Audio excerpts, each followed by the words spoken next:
Hi everyone, if you're new here, welcome to my channel, and if not, then welcome back to another one of my videos. My name is Freyleyce, and today's video is going to be my February reading wrap-up. I've seen a lot of people say this, but I feel like February just went by like that. I feel like this year so far is going by so fast. For me, it's been such a busy fucking year, and I'm exhausted already. Like, I'm not ready for summer, but I'm ready for this to be over. I've had so much go on, but surprisingly, I still have had time to read, and I read about 16 books, I think, in the month of February, which was pretty good. I was very pleased to hear that. Like, last month, I think I read like fucking 12 books, and before that, I mean, I read a lot of novellas, so you can't really count that. That was like 20-something books, but yeah, 16 books. I'm happy with it. I read a lot of good books. I read a series, which was great. That's one of my 2023 reading goals. So checking it off the list already. I'm very happy with the month I've had for reading. Personal life, fuck no. I hated it. Anyway, we're gonna get into the books that I have read in February now. Like I said, I think it's about 16. One book I almost finished last night. I'm at like 95% on it. But I didn't get to finish it this morning, so I'll talk about it in March wrap up. But yeah, let's get into it now. Thank you so much for watching. Please don't forget to like, comment, and subscribe before you go. And let's start off with the book that I started this month reading, and that was Blood of My Monster by Rena Kent. This one, it's her newest release, and I've been waiting for it for a little bit. I was a little disappointed when she said she was going to release this trilogy instead of her next book in the God series. I really don't remember what it's called, and I never seem to, but I wasn't anticipating this book too much, but out of the blue, I was just like, you know what, I'll read it. And I picked it up, and it was actually really good. So this is kind of like a hidden identity romance. The heroine dressed up to be a man in the army. So obviously women aren't allowed in the army, so she had to try and be a man in the army. And I was really looking forward to that because I was like, yeah, that sounds great, like secret identity. He's gonna be like, why am I having feelings for a man? But he didn't. This is kind of semi-spoilers, but like 25% into the book, and not even that, actually 20% into the book, he already knew that she was a girl. And I was just like, come on, where is the like tumultuous, like, oh my god, am I into a guy? Like, I don't know why I feel so connected to him, but I didn't get that. And I was a little bit disappointed. But once I read a little bit more, it was just so fast paced for a slow burn book too. Like, their relationship is slow burn, but the book is so fast paced. There's a lot of action. This is like an army, but also a mafia romance. So they're in the Bratva and in the army, which I was really confused about. I did not understand that. But then they moved to New York, and from there it's just like plot twist, more action, more stuff. And even though the romance didn't go a lot of places, the plot in the book really did. So that kept me really intrigued. It was very addicting. I really could not put it down, and I rated it 4 stars, possibly 4.25, and then 3.75 on the spice scale. But it was really good in the way that it was very addicting to read. And even though the romance didn't fully deliver on what I wanted it to, and a bit of the hero kind of felt copy and paste from some of her other books, I was happy with it, and it was very addicting to read. The next book, I think it actually comes out in like the first week of March, so very excited for that as well. Next up, I read the Perfectly Imperfect series by Neva Altaj, and I said I wanted to read this in my TBR, which, by the way, guys, I knocked off every book on my TBR. One of the books that was on there didn't actually release, so if you exclude that, I read every single book on my TBR, and I'm so proud. So like I said, this series was on my TBR. It's a goal to read more series this year, and after reading the first book, I'll admit the first book wasn't very good, and I'll get into that in a second, but I just was so addicted to this series. Like, it was book after book after book, and I just got through it so quickly. So the first book is Painted Scars, and I'm gonna be honest here, guys, I read it so quickly. It was actually 5 books in like 7 days. I read it so quickly that all the books are blending to me. Like, they're all kind of the same book, and I cannot differentiate. So I'm gonna look at my review really quick, and then I'll get into it. Okay, so this was an arranged marriage. It's mafia romance. The whole series is mafia. I believe it was single parent as well, I think. And the hero in this one is disabled. He was in an accident, and something about his leg doesn't function properly. So the premise sounded pretty great, and I enjoyed reading it. The reading experience was pretty good, but I didn't love the characters, and I found the sex scenes so fucking underwhelming. Like, yes, it's open door sex scenes, but so underwhelming. I love a sex scene, or multiple sex scenes, that are like not in depth, like every single fucking detail, but they need to be longer than a page, and these were all a page, and I was just like, No. No, because not only could I not feel the deepest connection between them, well, actually, that's kind of a lie. I think they were great for each other. I think it was a great romance. I just didn't feel connected to the characters. So when it came to like sex scenes, when it should have been a really great connection, and it was only a page, I was just like, that just dampened everything in this book for me.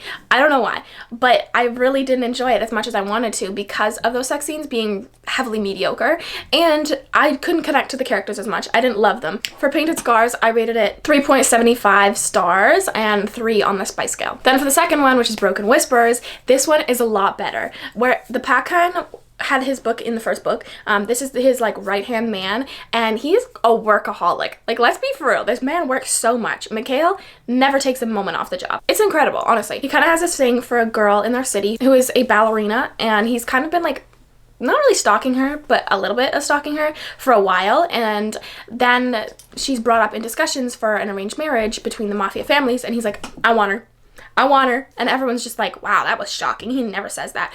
So both the first 2 books are arranged marriages, which I found this one better, obviously, because I just felt a deeper connection between Mikhail, and I believe her name is Bianca. I just felt like, yeah, their connection was much more there. The sex scenes were a lot better.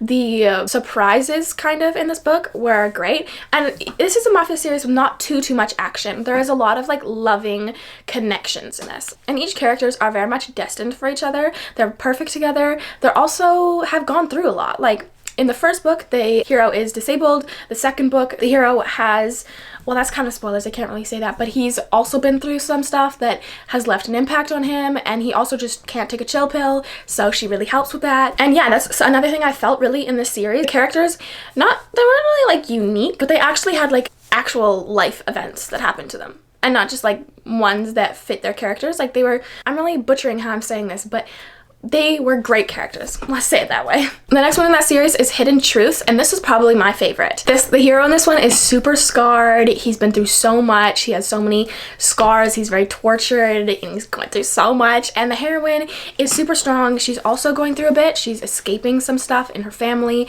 and it was so good. So basically, the hero, like I said, a lot of stuff going on for him. He's definitely a bit of psychopath hero. I wouldn't say he's like heavily psychopath hero, but he's got some of that in him, and he loves killing people.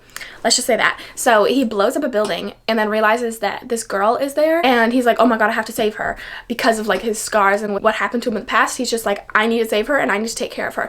So he does, and then he kind of kidnaps her. It's more like captive. She lives with him for a while he tries to get secrets out of her. She's just super funny. She's super strong. She is super smart, and she's also exactly what he needs. Like, I can't say it enough. He's been through so much, and she just knows how to take care of him in that. And it was so amazing. The connection so deep. The scarred and tortured hero trope in this one done perfectly.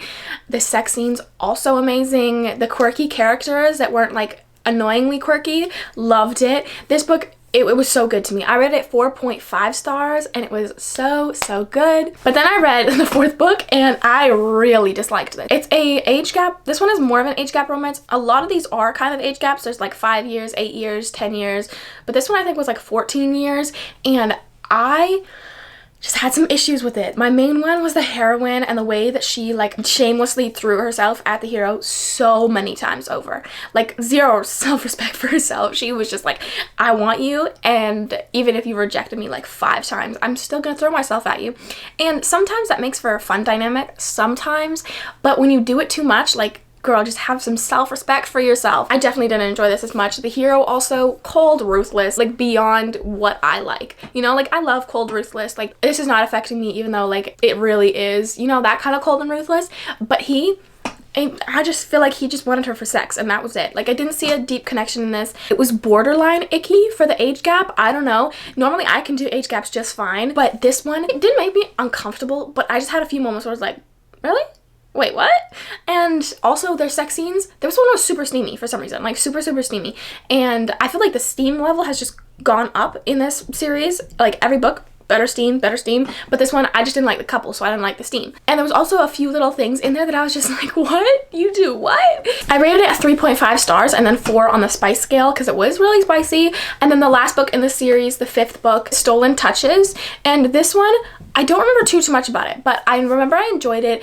I was kind of iffy on the couple, but I was like, oh, this fits. And I found their dynamics to be really great. It had a little bit of action in it. Kind of as the steam level goes up in this, the action level goes down, which was kind of disappointing because I love some action in mafia romances. Not too much because I also like a balance, but still a little disappointing. Coming off the book before this one, book 4, this one was so much better. So I rated this one 4.5 stars and 4 on the spice scale as well. So overall, reading this series, I had a great time. It's a great, easy series to read, like not overly dark, not overly confusing, and each book was really enjoyable. So that's 2 4.5 star reads from this series and 1 4.25 star read. So that's pretty good. Then I read Bitter Secrets by Mia Knight. I had been waiting for this one for a bit. Number one, we've been waiting for it since 2019, but then I took my time like getting around to reading it, which was interesting because I totally thought I'd want to read it as soon as possible.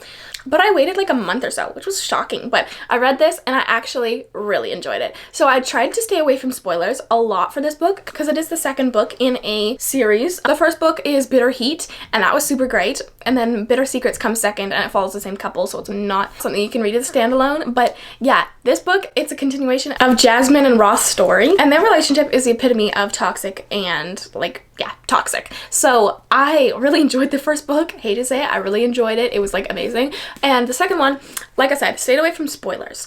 I did not want anyone to influence my thoughts on this book, and I mean, it didn't fully work because I saw a few reviews. I tried to not do the like detailed Booktubers descriptions of them, but the few reviews that I saw rated it like 3.5, and I was like, fuck no, I don't want that. But I rated it 4.5, I think. I rated it 4.25, and I feel like that fits. It was a great book, but James is still James, and I wanted to see a bit more redemption from him.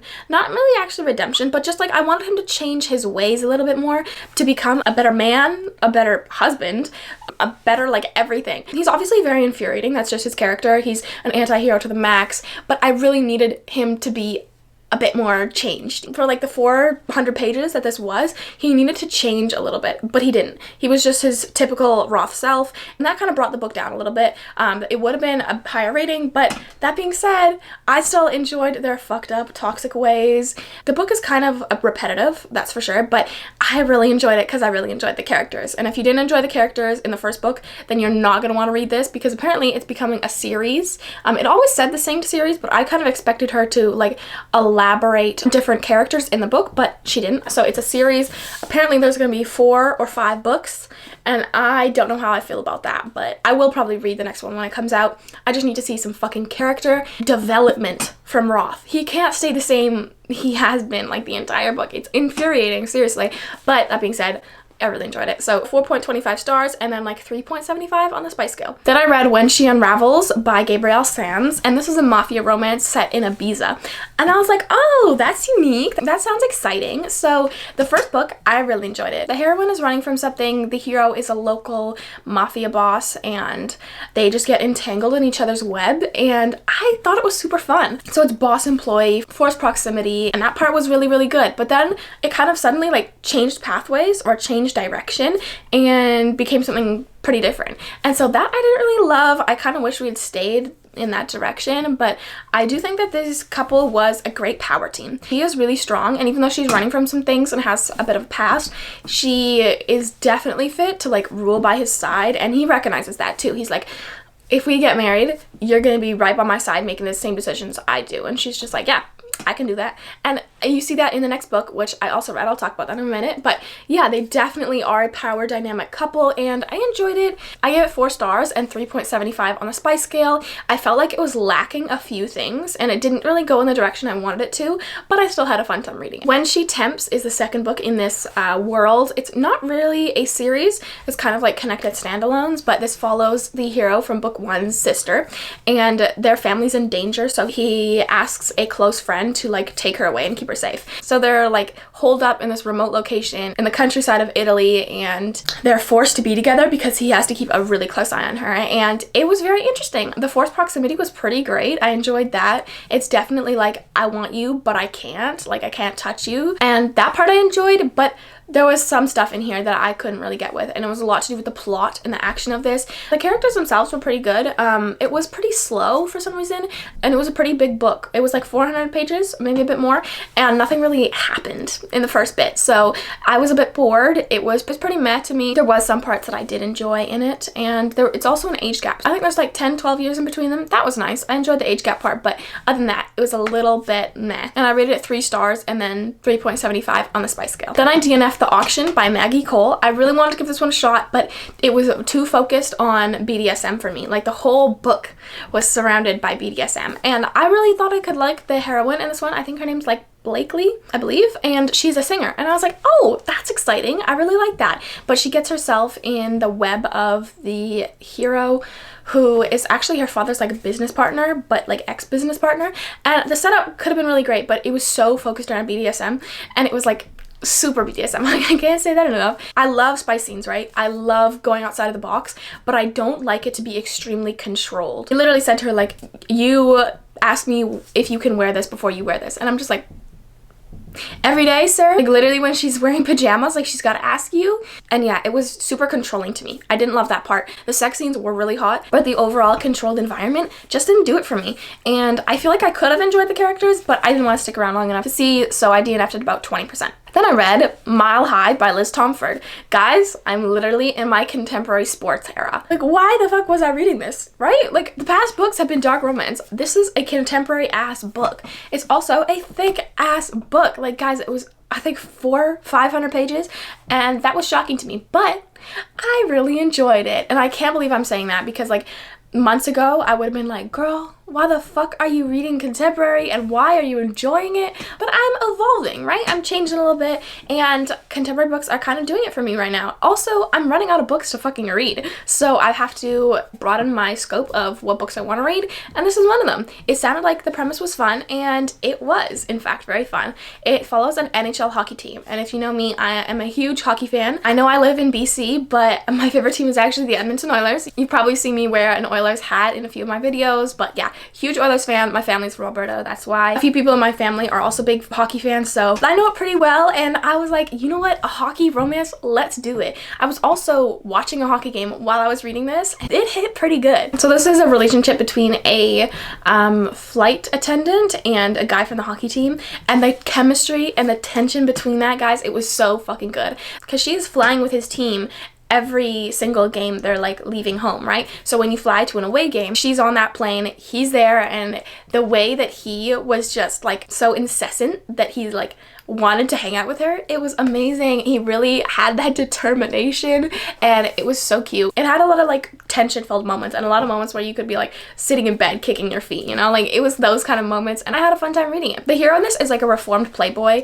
and I don't know what it is recently, but some of the books I've been reading have that trope, and I want to do a rec video for it soon, so that's coming. But it's just like the whole book is surrounded by them being a playboy. And he was like super playboy. She was like, I cannot trust you, for like 60% of the book. And I was just like a little bit annoyed at that. But I mean, reformed playboy sometimes hits, and this one did. I really enjoyed it. But I've just been reading so many of them recently that I'm just like, okay guys, it's not that bad. He's just fucked a lot of people. It's not like he's murdered someone. Which is funny, because I literally love a hero who murders someone more than a hero who fucks around. Anyway, I really enjoyed this book. I gave it 4.25 stars, I think, and then like 3.75 on the spice scale. It hit, and both of the characters were characters of color from a white author, and I love to see that. It was amazing. Them as characters were so well written, and the sex scenes were immaculate. Let's be honest. And I read Hail Mary by Candy Steiner, and this one, it's her last book in the Red Zone series. I think it's book 4, and I was pretty excited for it. I don't know why everyone was obsessing over it, being like, oh, she's a tattooed heroine. Like, Actually, now that I'm thinking about it, there's not a lot of tattooed heroines, because I was about to say, like, guys, it's just a tattoo. Like, that's not all that uncommon. But now that I fucking think about it, in my head, I just assume that these heroines have tattoos. But it's not actually in the book. I'm with y'all now. The heroine in this one, Mary, is tattooed, and she's also a tattoo artist, and I love that. The hero is also a playboy, but they kind of had this thing when they were younger, so it's a bit of like childhood friends to lovers, but it's more like childhood friends to enemies to lovers. And oh, that part hit. I loved it. We got a flashback in the beginning, but the flashback wasn't too long, and it was so good. The tension between them was amazing. The sex scenes also amazing. I don't know, this book was just really, really good. I can't say much more beyond that, because like I could go into every single detail of it, but it was just really good, and I feel like that really encompasses how I feel about the book. And every book in this series so far has been solid. They're not like 5-6 star reads to me, but they've been all solid, like 4 stars, and this one is not an exception. So 4 to 5 stars, and then 3.75 on the spice scale. Next, I read Hate Me by Summer O'Toole. This is the second book in her like Something Me series. The first book was Make Me, then we have Hate Me, then I think there's Play With Me might be the next one. I don't know if I got that incorrect, but there's another one coming, and it's also got a Something Me title. It's a childhood friends to lovers mafia romance. Like, yes. How many times can I say yes to that? It didn't really deliver on the friends to lovers, I won't lie, but the book itself was great. It was very fast paced. It had a lot of action. There was so many twists and turns. There was a lot of like secrets and like underlying feelings. The title for this is so fucking fitting, because Hate Me, yo, they hated each other. Like, yes, they were childhood friends, and we didn't get to see too much of that, so like I said, not great on the childhood friends trope in there, but I don't also think it was like promoted as that too much. But yeah, the hating part, wow. Honestly, they were like, I love you, and then they're like, you did that? Fuck you. And it was basically a revolving cycle of that. They didn't really love each other until the end. They just like had sexual tension and tolerated each other. So I rated it 4.25 stars. It was kind of confusing, but I had a lot of fun reading it. And then it was about 3.5, 3.75 on the spice scale. Next, I read another contemporary book, and this was Adrift by Swati H.M. And it was pretty fun. It was like an age gap, kind of forbidden, a little taboo romance. The hero is the heroine's sister's ex-husband. I didn't say that well, but basically the heroine's sister who died a few years ago. Basically the heroine falls in love with her dead sister's husband. There we go. So it's a nanny romance. It's a kind of like a forced proximity thing from there, and a little forbidden because of that. It also has a bit of an age gap, so it could be classified as taboo, but I had some fun reading it. It wasn't an amazing book. The book itself didn't have too much plot, and the characters weren't too deep, so I would have liked to see a little bit more plot, a little bit more like twists, but it was still enjoyable. I liked the characters, the sex was pretty good, there was jealousy scenes, and I did struggle a little bit with like the morals of it. I don't have a sister, but if I was to date my dead sister's husband, that would make me pretty uncomfortable, and I would not do that personally. And I was talking about this with a friend, because I was just like, it's a moral dilemma, honestly. Not really like a morally, but like it's still a dilemma, you know? Because they've literally had sex. They have a child. I don't know. So definitely pushed the boundaries for me. I did enjoy it though. I felt like it was very naturally written on that part. She did like 5 out of 5 for the progression of the relationship, but I wanted to see a little bit more added to it. So I rated it 4 stars and then 3.75 on the spice scale. I think this author is a great author just because of the way that she wrote the progression of the relationship, and it was pretty good. Also, the heroine in this one is Hindu, and I love that because it made me realize I have not read a heroine that was Hindu, and then also made me realize that I've never read a heroine who's indigenous. And there's just like so many other ethnic groups that I have not read a hero or a heroine from. I've never even seen that as a book, and not just because I didn't read it, but like I've never seen it as a book. So it did get me thinking for multiple reasons. Okay, we're going down to the last 3 here. Next, I read His Doll by Rain Lin, and this is a dark kind of psychological thriller mystery romance, and y'all, I was kind of shaking my boots. Like, it's super creepy, it's gothic, and it's kind of one of those like psychological books. It's still a romance, obviously, and it does have an HEA, regardless of what you may think. But it's really dark. It starts off with the heroine being like abused in every single fucking way, and then her best friend's brother saves her because her best friend died. And you're like, oh my god, yes, knight in shining armor, like, yes, we love you, you are amazing. But then it turns, and you're just like, what the fuck? I mean, personally, I was just like, huh? What? And then it just kept turning from there, and it's a little confusing in the way you're reading it, and I almost DNF'd it like 15% when the hero was a fucking asshole. Like, he did some shit, and I was just like, no. But then I kept reading, and I actually enjoyed it, and I rated it 3.75 stars because it was very conflicting. But that ending was pretty good, and I think the ending really redeemed the rest of the book. But if you can get past the beginning of the book, then I think you could enjoy it, and I rated it 3 on the spice scale as well. Next, I read Kid by Jessie Hall. Everyone's seen Hawk by Jessie Hall, and Kid is about another character in that book. If you've read the book, you'll know the name Kid. For a book name, it's kind of weird, but I get where she was going with it, like Hawk, Kid, you know? So this is kind of a standalone book, but I would suggest you read Hawk first just because that's also really good. But this one, it's the epitome of fucked up and toxic. Like, no, just toxic, honestly. They are so back and forth. They are both in need of therapy, but they can't deny each other at the same time. And the heroine in this one, she's such a free spirit. Like, she was super fun to read because she's such a free spirit. She just goes with the flow, everything like that. But also she was kind of infuriating because you're just like, girl, sit the fuck down, stop running away, take a minute, and realize that this man is literally in love with you. It's also a drug-filled romance, so like all of these feelings, like, do you even know if they're real? And it was so like conflicting in that way. It was like, oh, you guys need to be together. Like, take a moment, stop doing drugs, stop running away, and just like sit down and turn your life around. But it took them a very long time to get there. And it's a very much friends to lovers thing, and kind of like friends with benefits to lovers, honestly. Oh my god. He is literally boy obsessed, you guys. Boy obsessed, and he's chasing her for like 50% of the book because she is such a free spirit. She's just like, no, I don't want to be in a relationship. I want to fuck everybody I can look at. I mean, he does too, so like it's mutual, but she just doesn't want commitment, and he's just like, no, I'm basically in love with you. We're dating. The sex scenes in this one were immaculate. They were so good. The back and forth dynamic, it didn't get tiring. Well, okay, it almost got tiring. It was borderline tiring, but then they turned their life around, started to go in a good direction, and got there happily ever after. I will say, I feel like the ending was a little bit rushed. I feel like there was not much that happened in the book overall, just the characters and their lives. So if we could have pushed that a bit back and like had a fleshed out ending, it would have been a bit better. But still, I rated it pretty high. So the heroine, Joanna, is bisexual. So there's a FFM scene. I mean, it's not a full scene, but it's a bit of a scene, and I was like, oh yes. And yeah, it's just one of those like toxic, fucked up drug romances, and I kind of hate to say it, but I had a really good time reading it. Lastly, I read Consider Me by Becca Mack. This is another one of those contemporary romances. Kid was kind of too, but if you don't count the like drugs, but I don't know, drugs are not really contemporary to me. So anyway, Consider Me, it's also a sports romance. It's a NHL romance, and the hero in this one is such soft boy golden retriever energy, and I never go for that. Like, I never fucking go for that. I need you to be not only mature, but also just like put together and poised, not just like goofy and making jokes all the time. But I don't know, it kind of worked for me. It kind of did. So this is another one where the hero is just like chasing her, like always, just like, I want you. I know I'm a playboy and I know you don't trust me, but I want you, and I'm gonna keep chasing you. And then the heroine's finally like, okay, we can fuck. And then he comes back the next day and he's like, yo, why aren't you answering my text? She's just like, we just fucked. Like, what's the problem? And he's like, no, I want you. It's just another one of those books with so much chase in it. I had a fun time reading that part, but then after a while, it just got so repetitive and it was way too long. It's like 530 pages, and I didn't really enjoy it after that because it was like nothing was happening, and I didn't love the characters enough to enjoy the book. So I rated it 3 stars in the end.